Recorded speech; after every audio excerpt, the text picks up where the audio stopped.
talking about key moments in women's history. In 1920, women gained the right to vote. In the 60s and 70s, women activated for equal pay and just equal rights in general, make sure they had the same ability as men do. Hi, I'm with Samuel. Who is a woman who inspires you the most? Girl, the woman who who I appreciate the most are my friends and family because they support me in everything I do. Yes.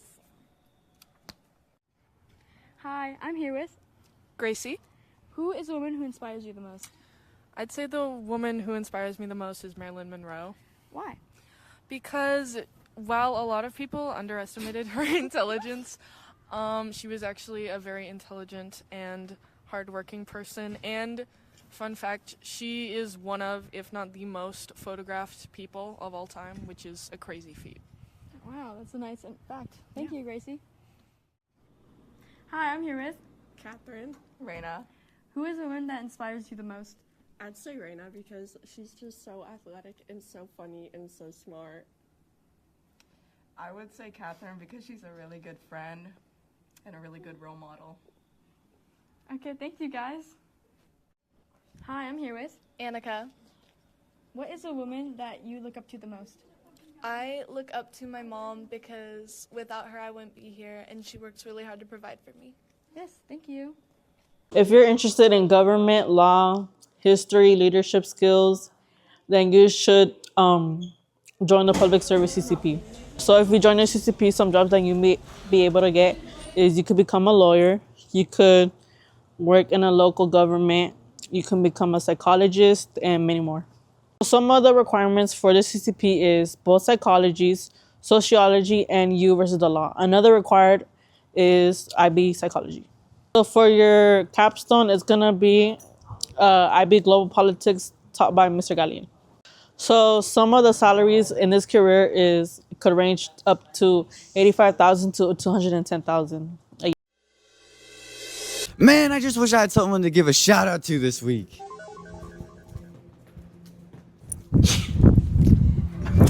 So this is this week's student for the shout out. You mind introducing yourself? Hi everyone, my name is Naya Tolentino, a student here at Hilhi. If you had to move to a country for the rest of your life, what would that be? You know, Kaden, that's a really hard question, but I think for now I'd stay here in the US. Personally, I'd move to Sweden. I think that place is beautiful. How are you doing your classes? Right now I'm an AB student, you know, I'm usually an AB student, so it's nothing major. What are some what are some classes that you forecasted for next year? Some classes that I forecasted for next year were a lot of business classes and a lot of health classes, such as IB Sports, Exercise, and Health, because my two CCPs is Sports Med and Business and Marketing, so it kind of makes sense. Any of your core classes going to be IB? Yeah, I think two of them, IB ELA and IB Math. Are you taking SL or HL? Aiming more towards SL, because I don't know about HL, but, you know, if I can move up, I could always move up. Yeah, me too. I'm not doing HL math. Are there any sports or any clubs are you in? So I'm a part of Asian Club and DECA, and I also play volleyball here at Hilhi and flag football. How come you never show up to Asian Club? Hey, not too much. I'm a very busy person. Not too much on me now. I gotta show up every week. My mom forced me to. Well, if you guys see Naya, Exactly why he's an Asian Club. if you guys see Naya in the hallways, just go give her a wave.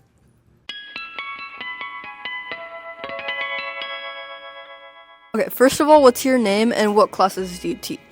Hi, I'm Mr. Clift, and I teach the electronics pathway. And in that pathway, we have electronics 1 and 2. There's digital electronics 1 and 2, and a capstone electronics class, plus some other stuff thrown in.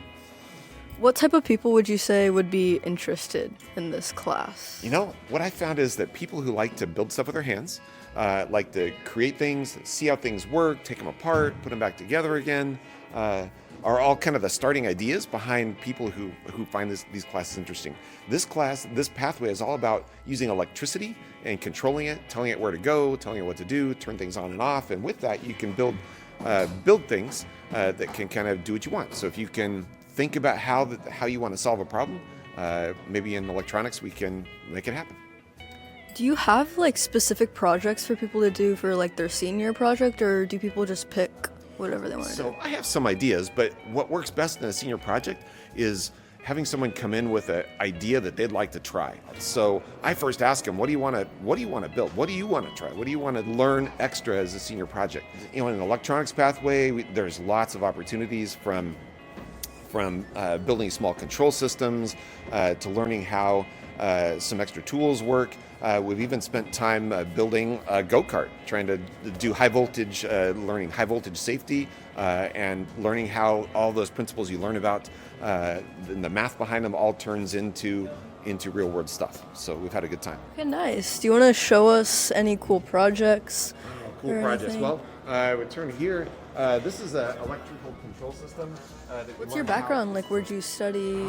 Okay, so I studied electronics and computer chip design back in the 80s somewhere, and I worked at Intel. I was a chip designer. I helped design and build the computer chips that are in computer desktops and laptops. I retired from that back in 2017. Got my teaching license, and I've been here ever since. Electronics engineering pathway. It's out here in the engineering building, the far side. If you ever want to come look and check it out, come by anytime. Happy to have you. Thank you.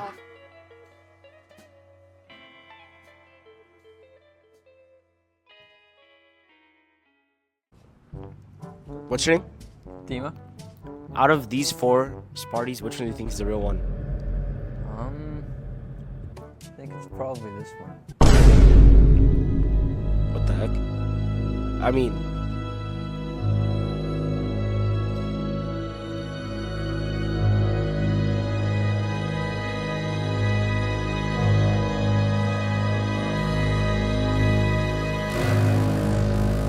Nice try.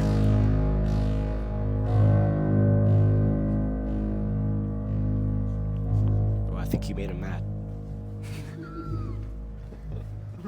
I'm gonna go.